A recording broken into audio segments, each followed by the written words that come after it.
This is Between Hooksets. I'm Jason Walter from In Through the Outdoors with my partner in slime, Kurt Underhill from the fishing crew.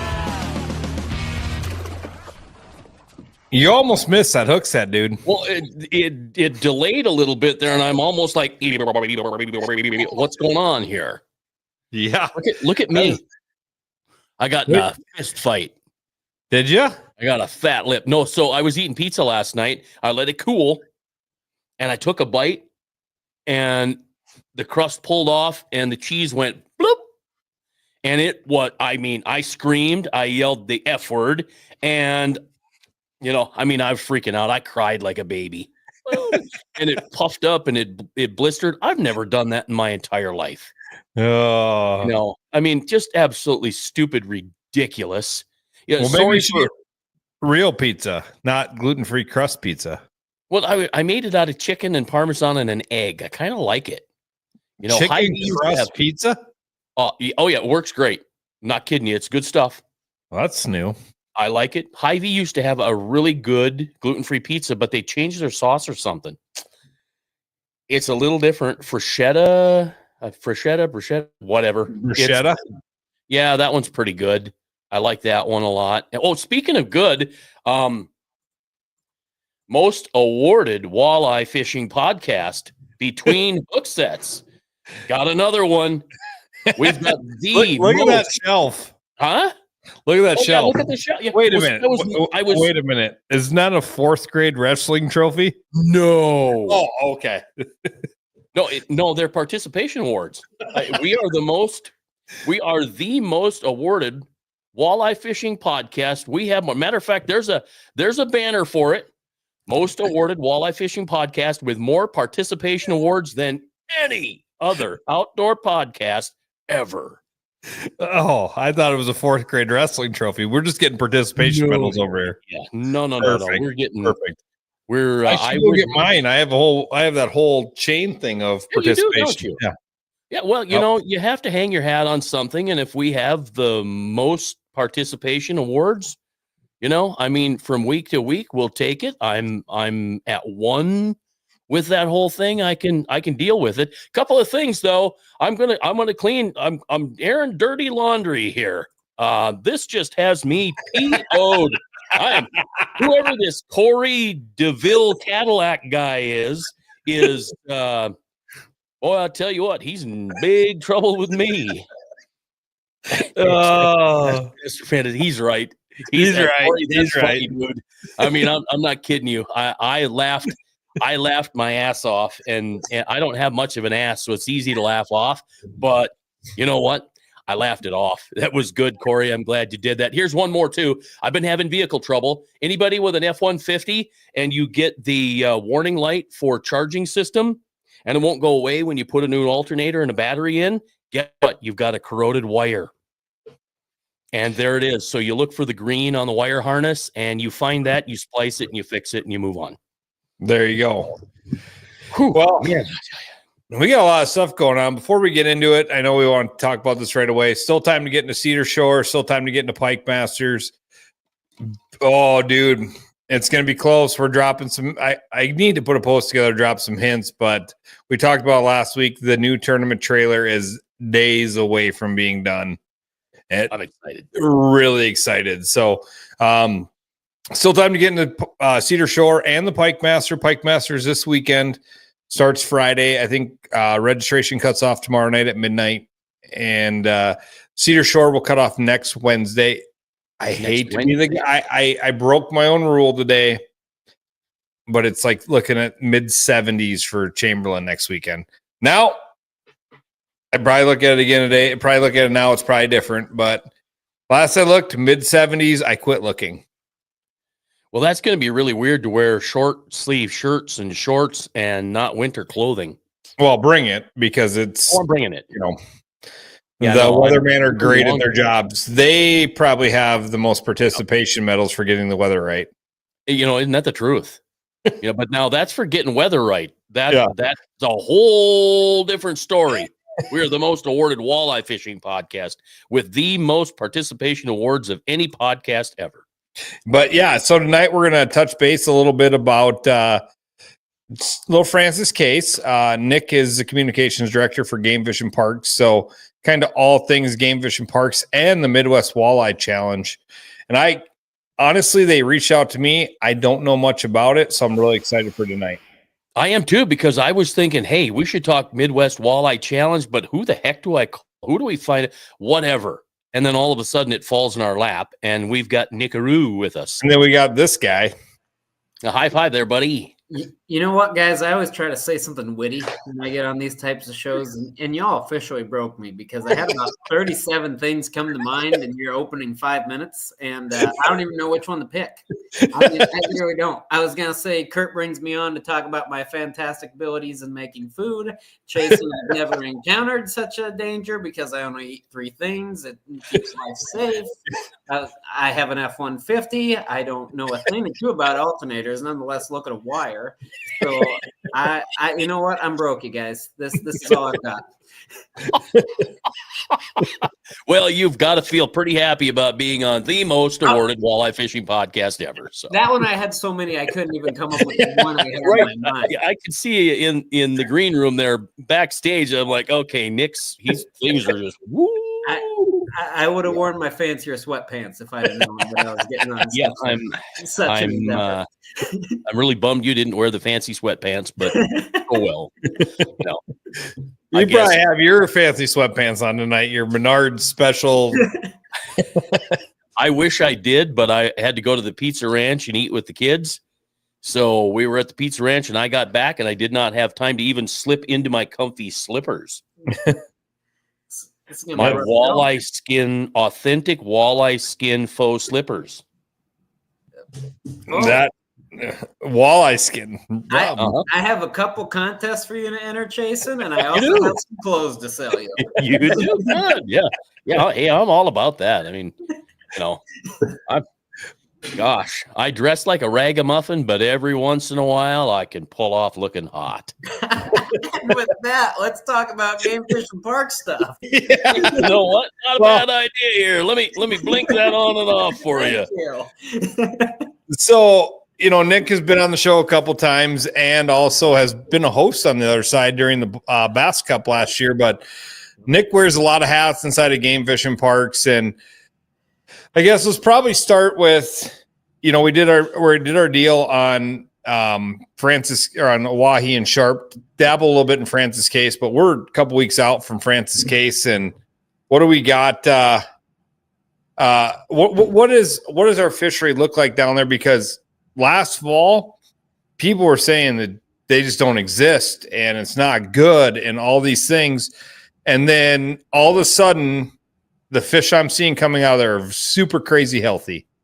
Yep. So I'm going to go super biologist on you guys. So please stop me when it gets inhumane. So first off, let's talk about what exactly we have in Lake Francis case right now for numbers of walleyes, for quality of fish. It's no secret that the overall abundance of walleyes is a little bit down when you look at 23, 24 in terms of a population within Lake Francis case. However, and this is really kind of unique for our Missouri River reservoirs, 58% of those fish are over 15 inches. And Kurt, you referenced exactly what I had on my mind. When we look at this spring, I've been seeing some awesome streamers coming out of Chamberlain. I've been seeing some really quality fish. It's 17, 18, 19 overs. I mean, really good to see.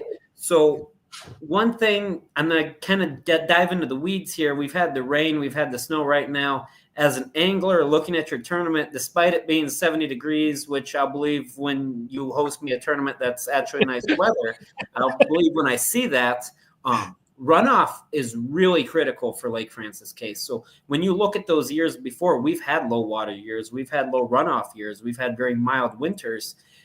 Francis case, when you look at the upper Missouri River snowpack, that mountain snowpack maybe we look at for Oahe, it doesn't really matter because you think about a water filter, that thing's gone through 4 dams by the time it gets to case. It really relies on the nutrients that come in from the White, from Peace Creek, from Platte Creek, some of those bigger tributaries. And without that runoff, you're not going to have that walleye production. And that's kind of what you saw in 23, 24. So that's never been a thought in my mind. that the dams are actually filters. Mm-hmm. Yeah, so, right. I didn't think of that either. Never would have thought like a dam being a filter. Like I joked, we were talking today about, hydroelectric and all this stuff. And I said, to me, like, they want to build wind towers or coal fire, nuclear, whatever. I'm like, put another dam right below Hawaii Dam. Because last time I checked, the water wasn't wore out, but for fishing, it might be wore out. I mean, you might be taking nutrition, your invertebrates out of the water system, right? Did I get my Mark Finsel statement right? Invertebrates? You did pretty good. Yep. And it really depends on how you look at it. So, I mean, that Missouri River, that mountain snowpack, by the time it gets down the Missouri River to Fort Thompson, it's pretty dang sterile. I mean, so you're looking entirely that, natural runoff that occurs right there in the prairie. Now, I'm also going to tell you you look at Lewis and Clark Lake, kind of a different scenario. You have really high flows going. That water is not spending time in that reservoir. So it's kind of a vice versa. If you want really good fishing in Francis Case, you have to have really good runoff.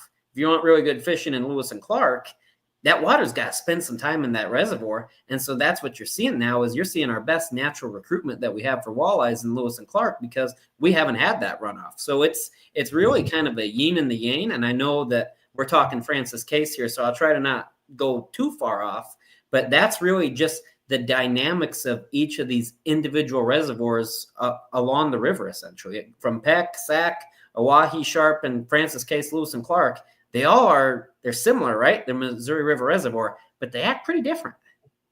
Yeah, well, you've got Sharp and Lewis and Clark that have faster water. Oahe and Lewis or Francis Case are slower, right? There's just not a whole lot of current there. There's some current, but not a lot. Well, and then you also have to keep in mind, let's talk about water levels too. Lake Francis Case has a drawdown every single fall, and we aren't seeing that in Sharp. Sharp, if we fluctuate, 2 to 4 feet in a year, we've had a pretty busy year. Francis Case, we're drawing it down 15 feet every single fall. Ryan, go back to that because this is from our friend that, at Deep Dive. And I was looking at this because they asked me water levels and all these different things, but negative 20 feet. Is that possible? Yeah, I mean, absolutely. Because when you look at it from your normal pool, from your full pool, that's what that's taking it as. Wow. Yeah. So going north of Cedar Shore, there are going to be, if I remember right, I fished it with Kurt, from PK Lures, Kurt Reef.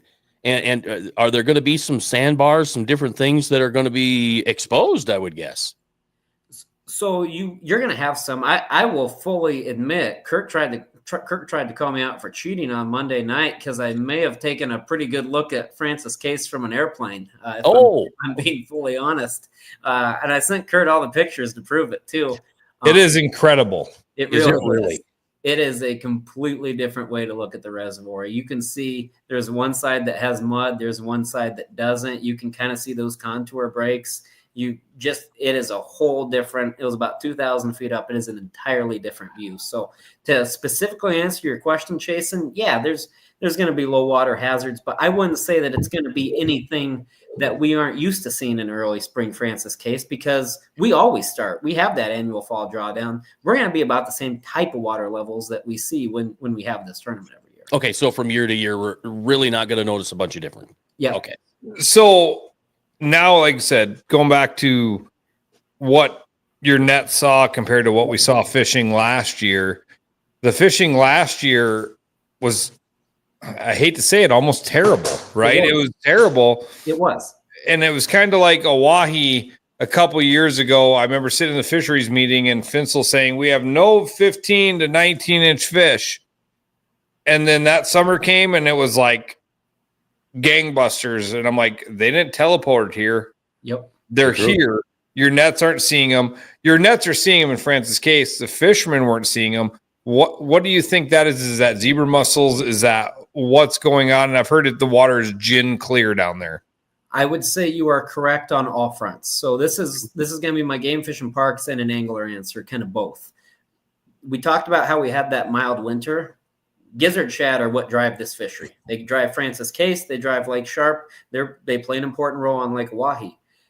Gizzard shad do not like the cold. If you get a cold winter, they are really going to die. There are going to be a lot of gizzard shad that die. Now, fortunately, there's going to be some adults that survive, and we don't need a whole bunch, and they can repopulate a fishery really quickly. But we kind of saw the inverse in this situation. So those shad did not die. You think about what brings such a great early season bite on Francis Case, that Chamberlain area.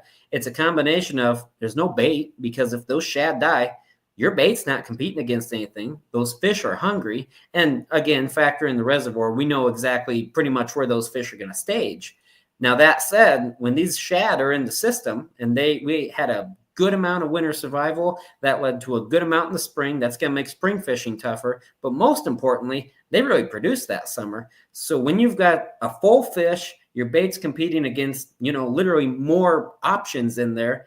You look at the weight of the fish, and we saw our best relative weight. When we talk WR, that's relative weight of a fish. Usually you're looking between 80 and 90 in a reservoir, and we were 92, 93. So you're looking at fat, fed, happy fish. They didn't need to bite. They didn't need to feed for very long. That's not very good for us as anglers. Right. For your zebra mussel thing, I would say that's also a factor too. We had zebra mussels found in Lake Francis Case in 2019. You look at this for 5-6 years. That's kind of the point that you're going to start seeing. Not, I always say impacts loosely, because I don't want to say it in a negative tone, but I also want to say it changes things. You're right. That water is gin clear. Not only does that make fishing itself different, but it also will change the vegetation. And I think that's one thing, chasing over in your neck of the woods, eastern South Dakota, we're used to weeds. We're used to submerged timber. Francis Case, we don't really think about that, but we're seeing weeds growing in areas they've never grown before. And most importantly, we know we have wind here, especially in Kurt's tournaments, which I'm sure will come up in the forecast here soon. I always get that jab in. Right on. But you get heavy waves just pounding a shoreline. You're not going to have weeds grow if they only grow to a certain depth, so shallow. Well, those zebra mussels cleared it up. Those weeds can get to a point that those waves aren't wrecking them. So you've actually got kind of shallow vegetation that we've never had in Francis Case before. And that's absolutely going to change where the fish are and how you fish them. So you've got weed lines to fish then. You're starting to see that. Are you seeing weed growth deeper because of the clearer water? Yep, that's what it would be. So you have that zebra mussel, clears up the water, weeds grow deeper. Not just do they get deeper, but they survive out there where they might not have. Yep, that my buddy right on, Chris, he knows what he's doing over there. We're actually Chris's date night tonight, just so you know. He said he was looking for something to do, so we got Chris. Perfect. So people, maybe I heard this, maybe I dreamt this, I don't know, but people are saying like them fish were hanging in the trees longer and they're harder to get out of those trees. And that's probably why the fish, they were there. They just stayed in the trees a lot longer than they normally do. Is that kind of the case? You didn't dream that because I said it. I mean, that's firmly what I believe is you look, especially down when you get into that Platte, Pickstown area, it's kind of like a Oahe that you see up in that Whitlock area that you have pretty good submerged forests out there. And those fish, especially with that clear water, they didn't really want to come out of there because they had food, they were comfortable, they had shade from those trees. Why would you leave, right? Yeah. And that just changes how anglers approach Francis Case. When I think about Francis Case, I think about bottom bouncing and trolling along flats. That's kind of not the case anymore right now. So the other thing I've been hearing, talking to guys getting ready for Chamberlain, that there's a really good 19 to about a 23-inch class in that system. Like they're like, we're catching overs on a regular, not big, but 23, that era of over, that size of overs. And I've heard that from several guys. So, I mean, the fishery's healthy. Yeah, absolutely. And that kind of speaks towards, kind of the point I'm hoping I'm alluding to here is that there's really quality fish in there because you're right, Kurt. I'm not going to call a spade a spade. Fishing was tough last year. It was really tough. It was downright bad at times. But that also means we didn't have the harvest. And those fish, if it was because of that food, which I do firmly believe it was, they're growing well. We get a 16-inch fish in Francis Case after 3 years. You take a year off harvest, you let that baby keep growing. Guess where they're going to be, Kurt? Exactly what you said. Yeah. So we're talking to Mark and you guys at the fisheries meeting in Pierre, and I brought it up, and Mark doesn't oversee Francis case, but you guys said, it's kind of weird because you guys were scratching your head because the net surveys showed you, yeah, we may be down a little bit, but not what the angler survey showed you. Yep. And, you hear that, right? And it was actually, in your guys' defense, was like, you guys were truly concerned, like something isn't right. Something isn't right. Well, the fish have moved. There, you guys, you do your gill nets and those nets in the same spot year after year after year, right? You don't move them. Maybe you have now. So that's actually not true. So anywhere between 6 and 99 feet, it is going to be a randomized location within the reservoir that those gill nets are placed. Now, to go back to my point earlier, if you've got a forest that you look at the graph and you see trees on trees, we ain't dropping a net in there. That's just a waste of time, and that's going to break things and not give us any good info. So you'll set it on the edge of the trees, but they are not the same spots. I think that's kind of where you see that difference too, is because from an angler standpoint, you go fish the same spots, right? If I tell you I'm going to go fish in Platte, guess where I'm starting? I'm starting at Red Rock or Two Johns. I mean, there's no other way to put it. I tell you I'm going to Chamberlain, and guess what? I'm going to Crow or the White. Those are my two starting points, right? Mm-hmm. Anglers, we think like that, but these net placements, they truly are randomized. So we put anywhere between 60 to 99 feet in the reservoir, they're going to be placed. That's good to know, because in eastern South Dakota, I believe, if you look at the GF&P maps, they have the trap and the gill nets, and they're in the same spot every year, whether that's true or not. I know a lot of anglers like myself, when I first moved here, went, those spots don't change. They must know there's fish there, so you fish those spots, and you hang your hat on that. But if you guys are moving the nets, that has been a change. That has been a change in the sampling, Chase, and so that's been since 17. So that was called stratified sampling, and that's the case that you do look at. These are the high percentage areas I'm going to catch me some fish, right? And that's why you saw those catch rates so much higher in those nets if you looked at pre-17 data. But we went to more of a standardized sampling, which is truly randomized locations. You're not going to catch near as many fish, right? Because I ain't catching as many walleyes in 98 feet of water as I probably am in 18. But that said, it gives me a better idea of the reservoir year over year, because if I'm stratified and I'm playing, I'm Nick the angler, I think I know where the fish are going to be. It doesn't, there's some of that bias in there, right? So it kind of, it makes your sampling, while you don't catch as many fish, a little bit more, cleaner, better. Yeah, true. Yeah. I use the Gary Allen gauge.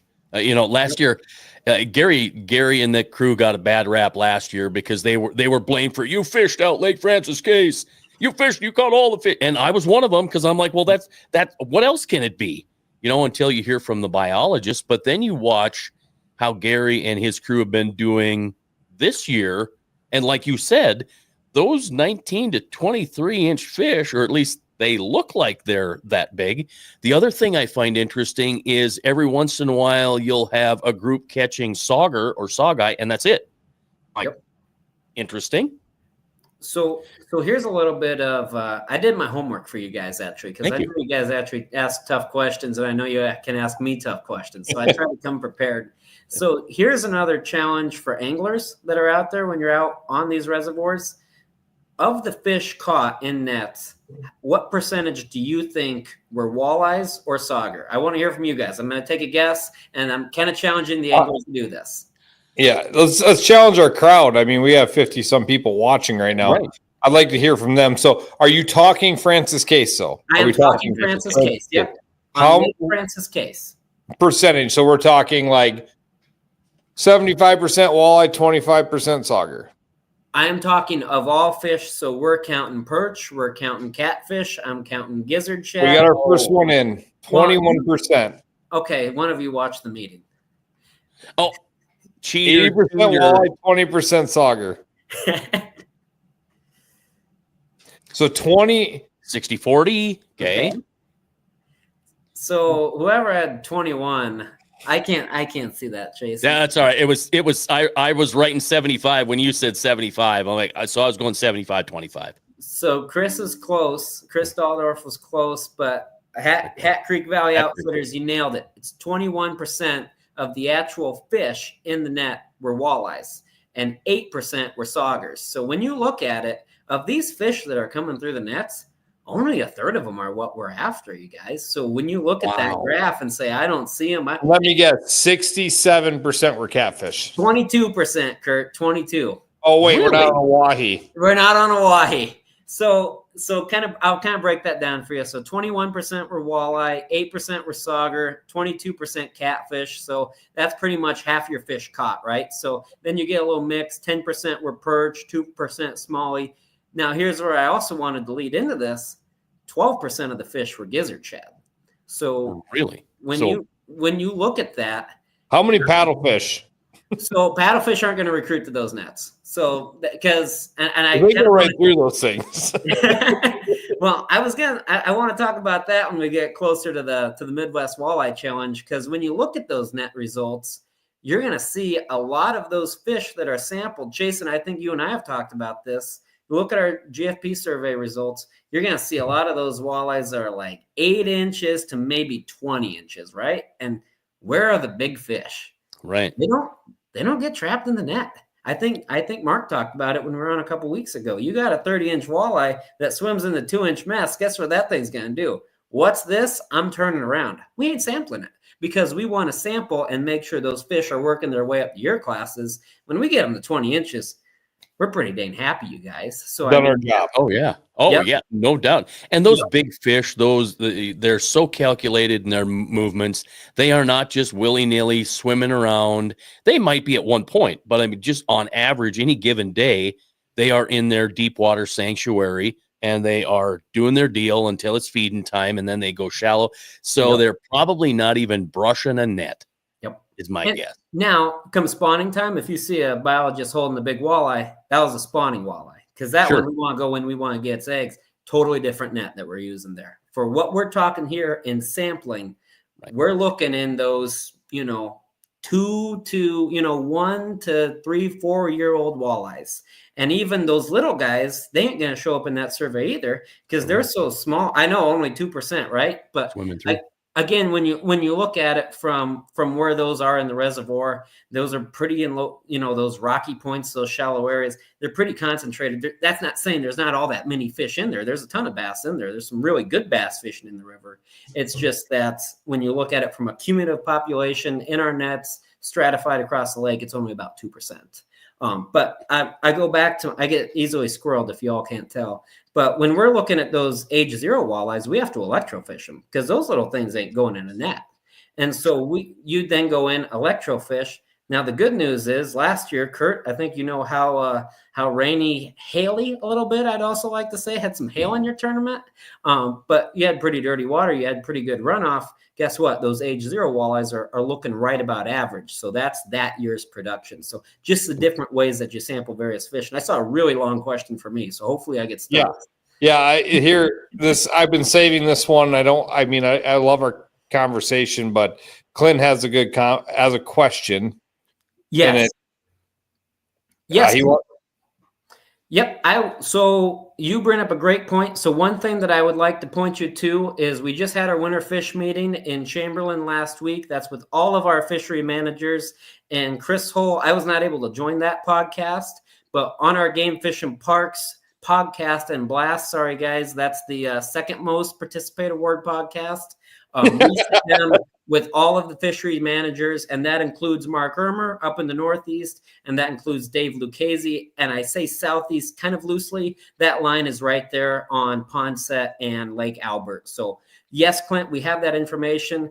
And I think one thing that went really well for us with that Francis Case meeting was the fact that we were able to offer it virtually. We were able to bring it, you think about the Northeast, is it Watertown, is it Webster, that type of information. I think with what we did was so successful with Chamberlain and Francis Case that it's going to open us up for more public meetings like that. So hopefully that answers your question, Clint. And Clint, it answered my question that Clint asked, but we're gonna try to have them on this program. Yep. In the next few weeks, I would say within a month. So we're gonna get off of the center of the state, the Missouri River. Clint, it's a great question. We've set ourselves up to have that Eastern South Dakota conversation, but we've got tournaments coming up on Francis Case and things going on over there, and that's why Nick's on tonight. That, and we've got the Midwest Walleye Challenge, so it only seemed appropriate to have you on this evening. So thanks for being here, by the way. No, thanks for having me. And just one more, I will say the area fisheries managers do a really good job staying in their lane and their region. And I talk about everything if you all can't tell. So that's one thing too, that when we're talking about these public meetings, it's easy for a Wahi and Sharp and Case and Lewis and Clark, right? Because we're talking about two fisheries. We can give you that lake survey data. Well, shoot, we get up in that Northeast. I'm not just going to give you Bitter Lake. I'm not going to just give you Wabae Lake. Yeah, fishing was great on those. Hey, Tom, fishing was great on those, this winter. Sounds like we had a great ice season. But I think all of us know, and especially Clint, I know you know, those ain't the best fisheries. I mean, the best fisheries are the ones that the three of us know about. And right. And that's it, right? So right. It's a little bit tougher. It's a little bit more, those we want to talk a little bit more like dynamics of that increasing water levels, the dynamics of the perch population, how that all plays together. So it's just going to be a little bit of a different format. But, like I said, we're doing our darndest to get that info out there. I encourage you to give that podcast a listen. It's a really good hour and a half. And then obviously these guys still let me on too, and I appreciate it. Except for you have to listen to Chris Hall for an hour and a half. You do, and I was down in Nebraska, and I wasn't able to get on. I was doing some family stuff, so I wasn't even allowed to navigate with that. He says, I think Nick's nervous for this like 5 times in the middle of the podcast. I just wished I was on it. You brought up water level, and I'm going to pop up a picture here real quick, and I'd love for people to guess this, but there's no way in hell anybody will ever guess what lake this is. But if you look real close at that white water right there, that's a landing. That's a landing that I don't think has seen the light of day since the late 70s, because I made a few calls. Have you seen that? Can I guess? Because I know, I already told you. That's Lake Sinai. This, folks, this is the old landing that from the guys that I talk to who live around the lake say they can't remember seeing that ramp. And it's rearing its ugly head. Now we've picked up about 1 3/4 inches of precip. So, whatever, that's not going to do that much to Sinai, but still, that Tom, good guess, but not the right guess.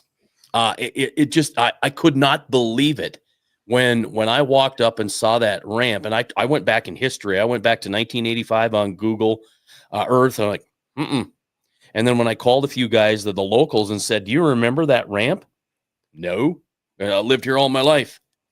So, we're guessing it was the 70s into maybe the early 80s, because it was mid 80s or so that they moved that ramp to not quite where it is now. They had to move it again east a little ways. So that's the third placement there.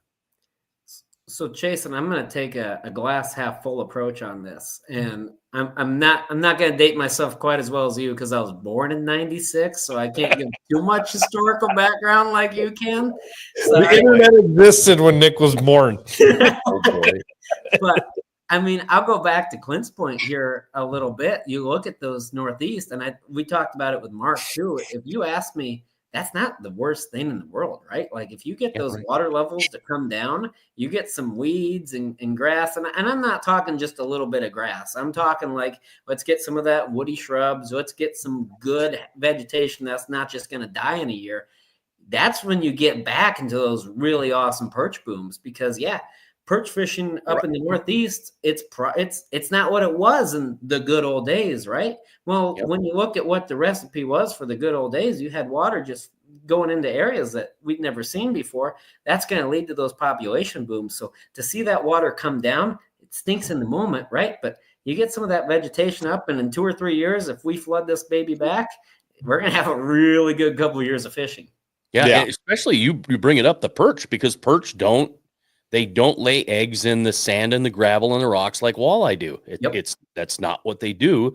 And I can't remember what it's called, but they hang their little little egg baggy things or whatever, they're attached to like tree branches and not weeds though, right? Any sort of vegetation that they anything that's standing and okay. Yep, and that's kind of what we talked about with Mark a couple weeks ago. Is those Oahe perch are almost looking good again because those water levels are getting into some of those trees. Like I pick on Peoria Flats right below Kurt's house. That's now kind of becoming that perch spawn habitat. So whether it's good weeds, the kind of that woody vegetation, if they've got somewhere that's stable to hang, that's why I say not grass, right? Because if it's just I don't mow my lawn for a year and then I flood it, that's not really going to be perch spawning habitats. Maybe mine, because I live here in Fort Pierre, but I mean, that's the type of structure that you're looking for, that habitat that you're looking for. And then that's how those fish survive, because they have somewhere to hide from predators, hide out. If you just put a fish in that system, you're basically feeding walleye and pike.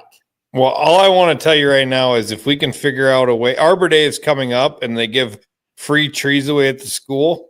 So any parents listening, if you want to go plant them on Sully or Peoria Flats, that'd be great. I'm just going to sit this one out because I'm going to assume there's a poor person. Don't do that. Please don't do that. Oh, yeah, Paul, yeah, you're right. We don't see cattails like we used to. Yeah. I guess they all basically got flooded out, right? And another great example, right? Because you look at where those cattails were. I'll pick on Bitter again. You had guys that had pretty awesome pheasant hunting spots in those cattails, and then they all got flooded, right? And then they go and catch limited walleyes and perch off them. So kind of getting outside my wheelhouse. I'm not very good with plants, I'll tell you that much right now, even though I have a range miner. But I think it just kind of depends on what you see those water levels bleed into that soil type. And, if you have good, stable environmental conditions, the vegetation, Mother Nature does a pretty good job taking care of things herself. She's going to grow things that grow where they belong. All I got to say is I don't know what a range miner is, but I had a few miners back in the day. I don't know if you remember. I was in a field one time, so that might have been a range miner. I was going to say, range men, I could run a lot farther and faster than you, Kurt. I still can. Well, I think Mother Nature did us a great favor on Oahe because the perch are getting bigger and bigger, and I bet we're going to catch some big perch the next couple of years on Oahe. Boys, I'm a little concerned about Felby telling you got a gift that show up in the mail if we're ready to open it next Thursday live. Never know what the old Phelps what's going to come. I'm curious to see it. I don't think I let class these anymore. But I did the Grassland Coalition, the Grassland Coalition Range Seminar, whatever. It was the coolest thing ever. Yep. I loved it. It's really cool. I really like prescribed fire too. I took that a little too far with my apartment a few years ago, but that wasn't me, I promise. Careful, man. Careful. Controlled burn in my apartment. Not a good idea. That one wasn't my fault, I swear. It's funny because we're getting the new tournament trailer, and I was at work today, and Tiger's fire extinguishers pulled up out front, and I said, "Hey, I might need a fire extinguisher or two for my new trailer. Ooh, give me them coming." And it was not something I thought about in the order, but when I saw the fire extinguisher truck, I knew Nick was there, so we need fire extinguishers. Oh, geez. But Nick, we're about halfway through the show. What is the Midwest Fishing Challenge? Yeah. I've been emailed by the guy, asked me to be part of it. I actually called you and go, is this real? I don't even know what this is. Yep. And explain what it is, how it works, and what it's for. Absolutely. So what the Midwest Walleye Challenge is, it is a citizen science event. So I don't want to say fishing tournament because it's not like what we're going to go do here at Cedar Shore in a couple weeks. It is literally download an app. It's the MyCatch app, and you pay $25 to enter, and you get $20 in discount tackle gift card when you get it back. So, you are going to, it's not something that we're breaking the bank or we're winning massive prizes. I go back towards, we don't sample those big fish, right? Well, this is a way, and I've heard this from a lot of anglers. I want to share the fish I catch with biologists. I want to tell them when I don't catch fish. I want to tell them what I'm catching, what's in my favorite fisheries, that type of stuff. This is how you can do that. This is how you can literally go in, and the app tracks your location, so it verifies exactly where you are, and every walleye you catch, whether it's a 14-incher, whether it's a 14-pounder, whether it's a 14-ouncer, it all counts towards what we're looking to do, because this is a way that data goes in. There's a team of students, interns, other biologists that are going to look at this, and then they will provide that input to South Dakota Game Fish and Parks biologist. And it's done really well in Iowa. They've done that several years. We are one of 5 states. Michigan's going to do it when their walleye season starts. Illinois, Indiana, Nebraska, Iowa, and then us. So we're us and 5 states. And those states give really good feedback that, this is a good way to see some of those bigger fish that we don't sample in our nets. So I'll pick on Nebraska, McConaughey, those Lake Mac monsters. They aren't going to really sample. And this is how anglers can say, yeah, there's a lot of 20 to 30-inch fish in this reservoir. It also kind of shows some of those reservoirs. I'll pick on the eastern side of state again. There's a lot of water over there. And if there's a favorite fishery that's getting a lot of attention, holy smokes, guys, this is one that we might need to increase access here. We might need to work on this boat ramp. Anglers love this fishery, and they're catching some really nice fish out of it. So it's not going to look exactly like Sanye's boat ramp chasing, fortunately. But, it's just a good way. Submit every walleye you catch. You're going to win some prizes. There's walleye. Yeah, go ahead, Kurt. Strictly walleye, or is it anything? Walleye, sauger, or sawguy. So it is solely focused on walleye fishing. So sorry, bass guys. Definitely sorry, catfish anglers. But this is truly catfish anglers. I might make it a mandatory during the Governor's Cup that you got to bring 10 catfish in. Like, it might be mandatory that everybody's got to bring 10 catfish in. We got to get that system cleaned out. I knew when Mark said it's a biomass, I knew where that was going in your head. I'm going back to the John Brock's Trash Masters. We have a little neighborhood Trash Masters, a lot of fun. Got to say, I fished it 6 times, and I got a first, a first, a third, a first, a first, and I got a fourth. So that's the only thing I can catch, but we got to take some catfish. Anyways, but so is there any possibility in the future that this Midwest Fishing Challenge gets, for the Northeast guys, see perch on it? It could be. That's something that we would visit, because it is not. It is not a. It's a Game Fish and Park sponsored event. I mean, we're helping promote it, but it is done through that Angler Atlas and that My Catch app, and that's who you heard from, Kurt. Would be, I think it's Jim Clark with Anglers Atlas. Yeah. So it is. This is not Game Fish and Parks.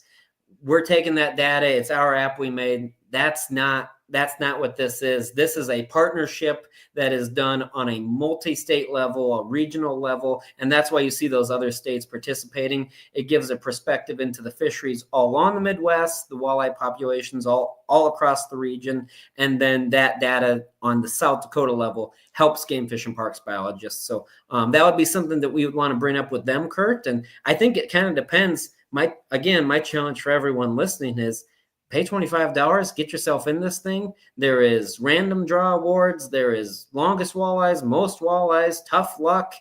Just even if you don't, that's the nice thing. Even if you don't catch a fish, it's still going to count towards this tournament, because I always say 0 is not no data. If you go fishing 10 times and you don't catch any fish, it goes back towards where this conversation started on Lake Francis case. We want to know that too, right? Right.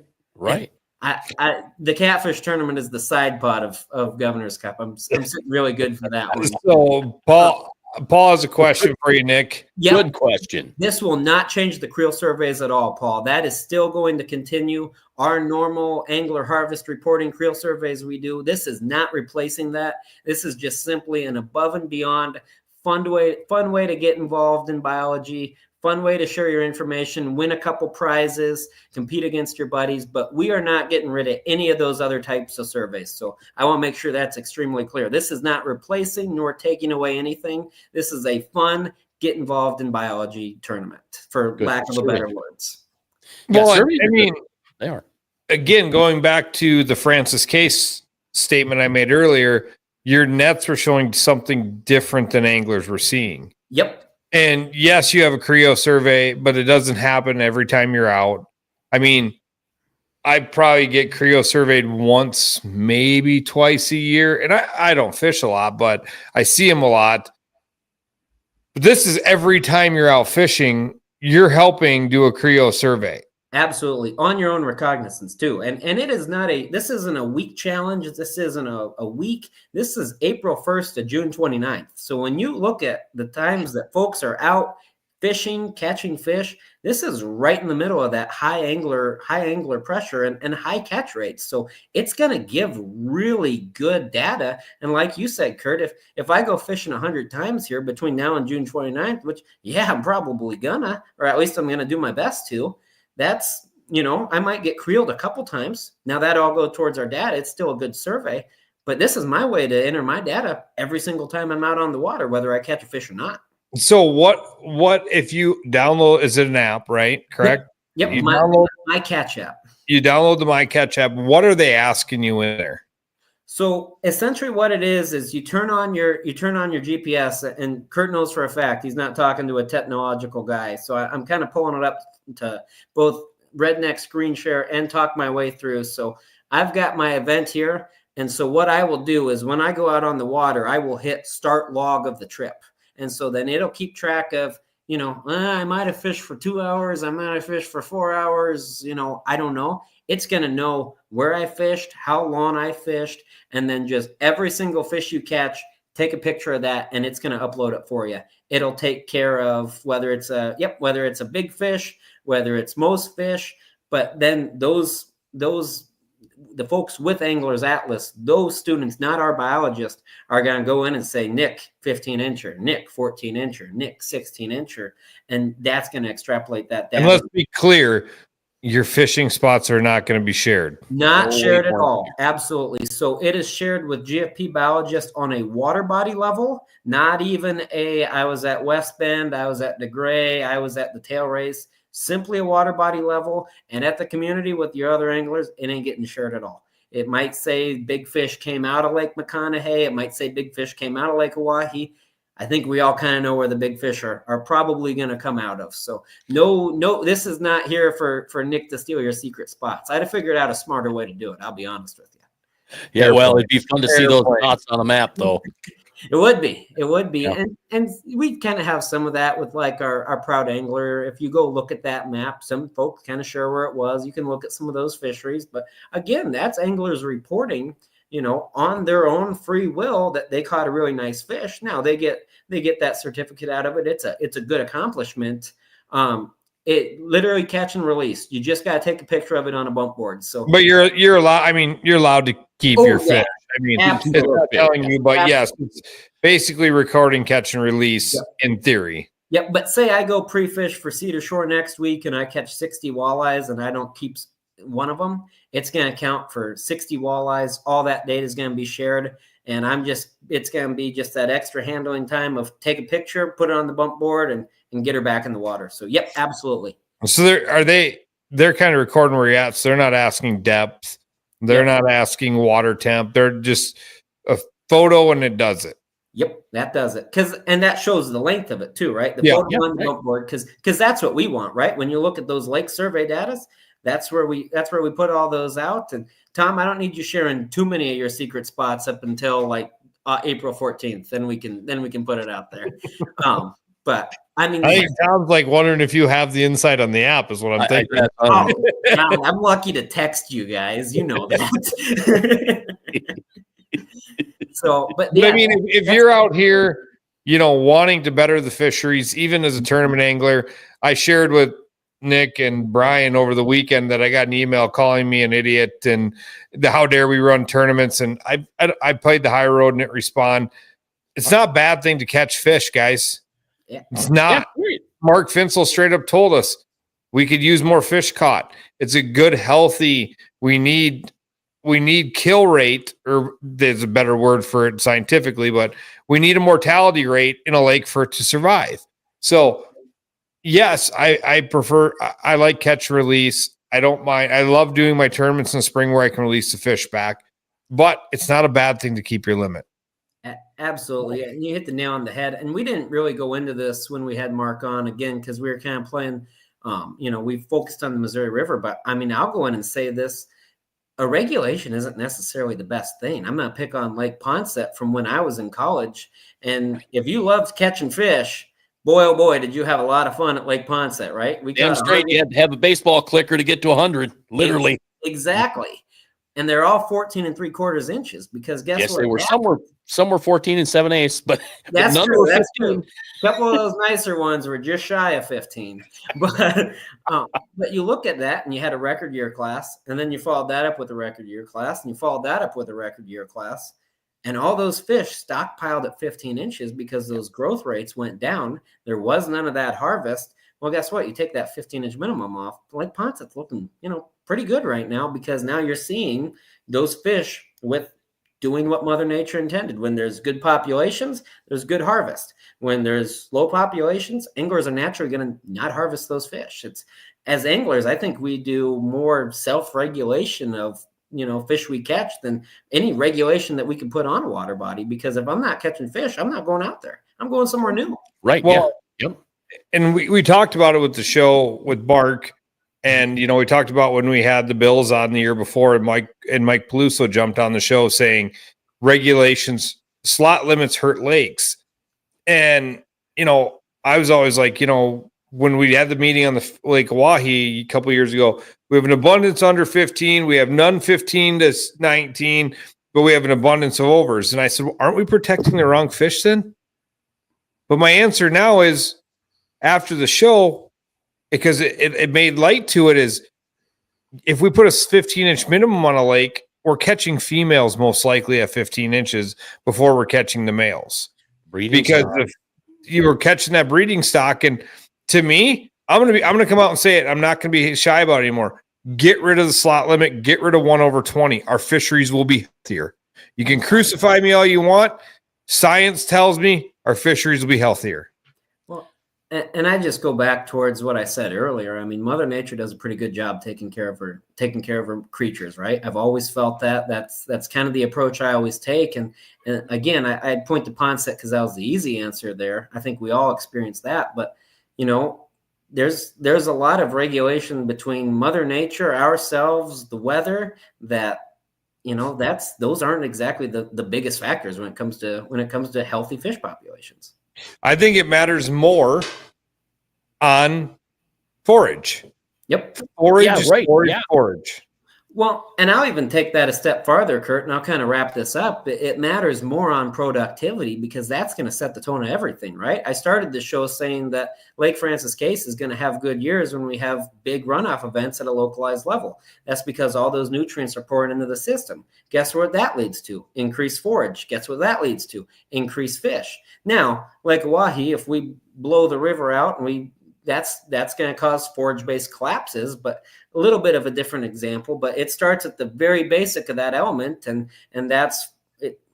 This is the one thing I always try to pound home when I have these types of conversations: is recruitment, growth, and mortality. Recruitment is getting those small fish in, growing them to those 15-inch sizes and bigger. And like you said, you called it a kill rate a few minutes ago, but yeah, that mortality. I couldn't come up with that word. Yep. I love that Mark said it. Like, fish die. We don't think about fish dying. It's like if it's not got a hook in its mouth, it doesn't die, right? Fish die all the time. It's nature. We talked earlier. You guys everybody's like, oh, they're beating up on these big fish, and you guys just made open game to beat up on big fish. I never thought about that. 14, 15 pounder going into next spring. Even if you catch and release it and still living, there's way more fish die spawning than anglers catch. It is a highly stressful event. I mean, it is incredibly stressful, especially, again, when you look at those big females, they're old females. Mark hit the nail on the head. That's a big energetic demand. And even when you look at it from the angler's perspective, and we joke about it, that post-spawn bite's not very good, but you can literally see those fish just suspended out over deep water, not doing anything, right? That's just how stressful spawn is. And that's a healthy fish, right? That's not a fish from 2009, 2011. Yeah. What the average rest period there is? What, 10 days, 7 to 10 days? Generally That's a long time. A week or two, and it depends on the fishery. It depends on the weather. But yeah, I mean, you hit the nail on the head there, Chasen. It's it's a big event. It's all those calories that they're expending. It is such a massive undertaking just as part of that natural process that you can hang a bait in front of those fish all day long. They might not go because they ain't going at all. And we don't see dead walleye, right? No. I mean, every once in a while you'll see something on shore, but a walleye dies, it's on the bottom, it doesn't come to the top. Every once in a while you've got your oddity, well, take for instance, I think it's called Jace, or it was called Jace. There's a small lake there by South Brush that had winter kill this year. Yep. And they lost. Did you see those pictures? Lost a ton of big ones. Yep. And I think some perch and some bluegill in there. We fished that thing 10 years ago to 8, 9, 10 years ago when the GF&P pulled everything out of it. There was still stuff left in there. But this year's problem, we had plenty of sunshine. We didn't have snow on the ice. But I was on that lake the very first day we could ice fish, full of black dead weeds, and the water level was way down. So you've got an abundance of carbon dioxide and not enough water column to handle oxygen for those fish to live in it. And that was an unfortunate deal. So for those that say, well, yeah, we do. We see dead walleye all the time. Well, you do on a small pond, shallow pond, when the wind blows them from the bottom up onto shore. Yep. We got a comment here that I've been holding on for a little bit from Brian. Question for Nick. Yep. Is there a way to have a slot limits every 2 or 3 years, or just when we have good classes release it? So that's a really good question, Brian. And now here's the other thing I kind of want to get into. When we're talking 2 or 3 years, we're still talking that same fish, right? So I get what you're saying here is, let's say 2 years old, let's put it at 11, 12 inches. Let's say it's right at that 15 inches at year 3. When you start getting into complex regulation like that, what we're also kind of doing is we're making it difficult for the anglers. If every even year it's a slot limit and every odd year, I'll tell you this much right now, I'm going to have some violations on me because I ain't going to be able to keep it straight. I'm going to tell you that. The answer is just get rid of the slot limit. Exactly. And I mean, what you're saying right there too is if we've got pretty consistent reproduction in this hypothetical kind of situation, it's going to have good years and bad years. And that's what we see in eastern South Dakota. You see a hot lake, and then you see a lake that kind of turns off for a year. And it follows those ebbs and flows of those populations of what those fish are doing. So my short answer, the first thought I have is I don't want to make regulations complex that it deters people from fishing or makes good actors just by accident bad actors. That's the last thing I want to have happen. But at the same time, in that situation, we're probably going to be doing more harm than good, because if you're having those natural ebbs and flows, Mother Nature is going to take a lot better care of her than we can, just putting regulations on and off. And well, now I know there's more that goes to this next statement, but look at Mille Lacs Lake in Minnesota. Probably one of the most restrictive lakes in the entire country, that I've heard it to be 1 walleye, no walleyes, 2 walleyes this size. Like I don't even want to go fish Mille Lacs because I don't even know what the regulations is. It feels like it changes by the day, and that fishery is terrible. And I mean, you're spot on, Kurt. There's a lot going on in that situation that we don't have time to get into. But I mean, that is a fantastic.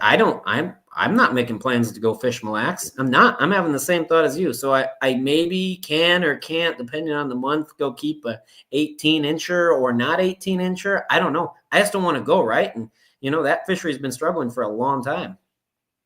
Mother Nature kind of dealt us a bad hand, though, over here in eastern South Dakota. So we lost Albert. We lost St. John. We lost Brush. I mean, Brush has some big fish in it, but it's just not, it doesn't fish like it used to. Oakwood, east and west. I mean, that just, and I've tried. Oakwood is a terrible example of just a fishery getting Mother Nature just not, it was an awesome fishery, and then it hasn't recovered from that winter kill. What was it, 4 or 5 years ago? You're spot on. Yeah, 4, 5, 6 years ago. Yep. You get, like, you've got Oakwood, you've got Brush, you got Albert. So guys that used to fish that, I used to fish Oakwood. Yep. I didn't need to go fish Ponset until I heard that I could catch 100 walleye. Then I'm up there, or the jumbo perch are biting, right? Yep. So you've got all these guys who were fishing Oakwood, or they're fishing Albert, or they're fishing Brush. We're not on these like we used to be. So now we're on Ponset, we're on Thompson, and the pressure is higher on those lakes. And I understand that we've got to have a place to go, right? Some of us are smart enough to find other lakes that have that become gems, Yep. and that's a secret you got to keep to yourself. I think Brian would agree. He's got secret spots as well, and you've got that success. But the general public is fishing Ponset, Thompson, the bigger lakes. Bitter. I think Bitter got just beat. They had the daylights beat out of it this winter, but I'm guessing it will still produce some nice fish. I'm actually going to tell you some kind of contrary information there. And okay, so I was, as you know me, I have lots of answers to these questions. So whether they're right or not, Bitter, that was actually needed, that high harvest, because those perch rates were about 2 inches behind what we normally see. You had just such massive year classes that it was, as Kurt alluded to, it was pretty good to see some of those fish taken out. And yeah, there were a lot of those 11, 12, 13, up to 14-inch perch caught, right? And those are taken home. Those are harvested by anglers. But as far as the fishery standpoint, that probably did more good as opposed to bad that it did. And to kind of bring this full circle, every fishery is unique, right? Like we talked about Case, we talked about Lewis and Clark, Oahe, Sharp. That's easy answers. But even over there, all those fisheries are unique. There are lakes that I can tell you a winter kill is a very good thing. If it has a lot of carp, if it has a lot of bullhead, and that thing just bang, nuked out, dead, and we can go in and we can put walleyes, pre-spawn perch, guess what? 2 or 3 years, that's going to be an awesome fishery. Oakwood, it didn't happen, right? It just hasn't come back like you would think. Yeah, there's something weird there. Yep. And the water level has been way down. And it's a sandy, gravelly lake. It should just be smoking for walleye and perch. Yep. But boy, I'll tell you what, it isn't coming back. But the thing that I'm starting to understand. What'd you say? Farming chemicals. Sorry, farmers. That one I'm sitting out. I get it. We get plenty of runoff. Although, I guess we've kind of been in a drought for the last, year and a half. We haven't had a ton of rain, but I guess we still get some leaching and some runoff and that type of thing. But yeah, I think once you understand the lake cycles, yep, right, it ebbs and it flows. It's not always going to be there. The hot spots are going to change. You've got different fish, so I had to learn stop fishing memories.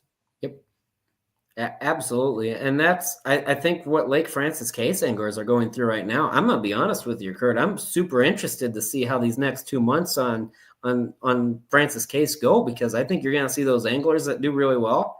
They might not have done something that we thought was normal 3-4 years ago. I think I'm really interested to see that at a very personal level. I hope I'm one of them, right? But I mean, I think that's something that, like you said, Jason, if they go fish the same spots and try to do the same thing and did what they did for the last 10 years, we saw it, you guys. They didn't catch fish last year. They didn't. Let's switch it up. Do something different. Well, and prime example, post 2011 flood. Yep. I mean, Sharp completely changes the body of water. Yep. Sandbars are in different spots. Everything is in different spots. And I mean, I remember guys telling me, that was my favorite spot to fish over there. Now you can't get to it. Yep. And I'll break the news to everybody tonight. Fish have fins. They swim. Weird. It's weird. I know. Yeah, but it's hard to accept sometimes, just because you caught 100 fish a day off of that rocky point here doesn't mean they're always going to be there. Well, and you make a great point on Sharp, that Sharp physically changed. And while Sharp was physically changing, Oahe was biologically changing because of the same event, because all that forage had been swept through. That we kind of talked about it, the smelt washed through and the Cisco took off. And guess what? 10 years later, 15 years later, we ended up with the best trophy walleye fishery in the entire country simply because of that event. Granted, we definitely paid our dues to get there, but it just changes physically. It changes biologically. These reservoirs, Mother Nature, constantly changing, constantly unique, just like all of us.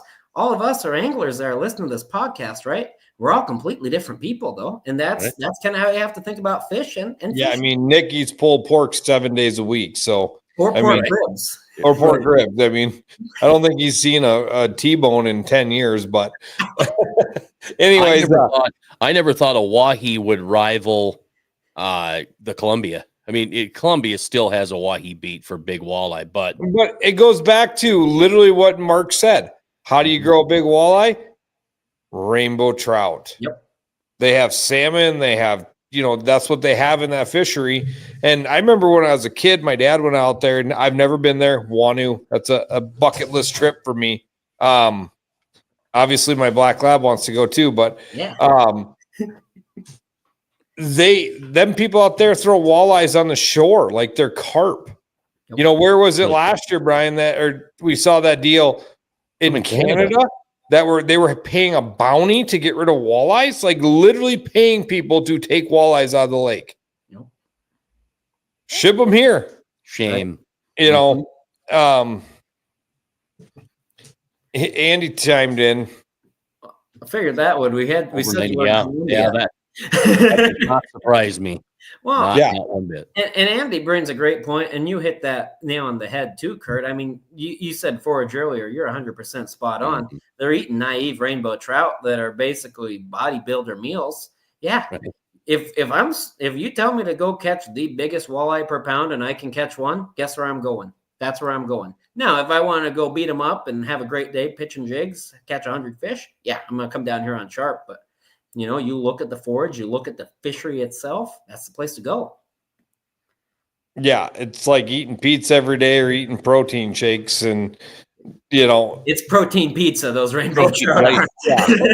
You mentioned sharp. Sharp is full right now too, right? It's up. Is it a foot and a quarter, something like that, above full? So is that going to change how things fish, or is that a secret that we're not going to give out? I think about it less on sharp, just because sharp doesn't have those major fluctuations that you see like a wahi. Like you're talking, I mean, sharp 2-3 feet. That's a major fluctuation. Yep. And it can happen between a morning and an evening up here in Pierce. So I would say not too much. It just depends on that amount of flow. So what you got to realize is, so people don't understand is Oahe is the last hold reservoir on the system. So Oahe, Chicaquia, Fort Peck can all hold water. Yep.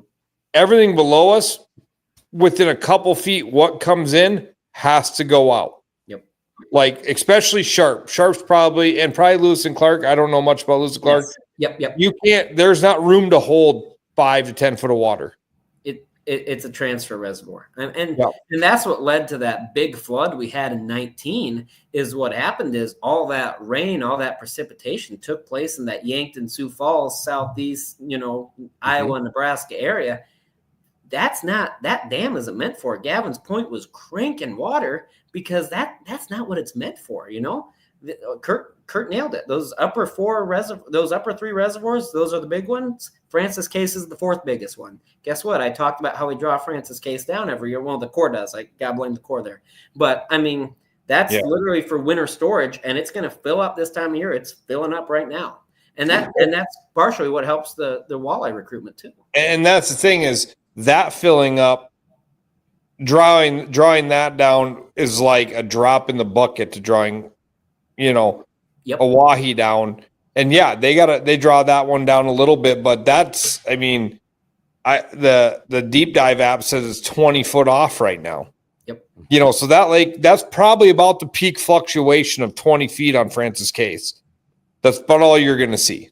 Yep. And that's off that winter drawdown, because I don't know the number off the top of my head, but it is like 15 to 25 feet that it's drawn down in the winter. So it's right in that ballpark. Yep. You can see it right there. And the thing about that is generally that lake's going to fill back up. Yep. And if we looked at lake levels now after the storm they had on Saturday and all the runoff they're getting this week, that lake's going to come up a couple feet pretty quick. Yep, it sure will, especially when they're pumping water through. you know, even when you look at it, we'll go back to the mountains again. Mountains is about 90 to 100%. It's just below about average snowpack. Doesn't really matter for Francis Case. It matters for Oahe. Doesn't matter for Francis Case. Yeah. Interesting. Yeah. So learned a lot. I'm a better biologist than hydrologist. That doesn't mean I'm a good biologist, but that's. Oh, come on now. You're Nick the biologist Harrington. I was gonna say I love these conversations though. I love these. Oh, I do too. I think that. the viewers did too. We kept numbers tonight, and I think this is the stuff people are looking for. I hope you got what you were looking for, and you heard what you wanted to hear, and you got what you came for. So perfect. Awesome. Well, thanks everybody, and reminder: still spots in everything but the Gov Cup. Sharp Showdown has quite a few spots. And Cedar Shore, Pike Masters, Bass Cup, Gov Cup. Sorry, you missed out a long time ago, but get signed up. The fishing is hot on Francis Case. The weather, I'm going to knock on wood and says looks great. Sign up now because it looks awesome right now. There you go. Don't wait a couple days or an hour because it's going to look terrible. That's the old bait and switch right there, Kurt. That's right on. There we go. Things. Uncle Lou, thank you. Hey, thank you, Uncle Lou. Nick, thank you. All right, you guys take care. See y'all in a week.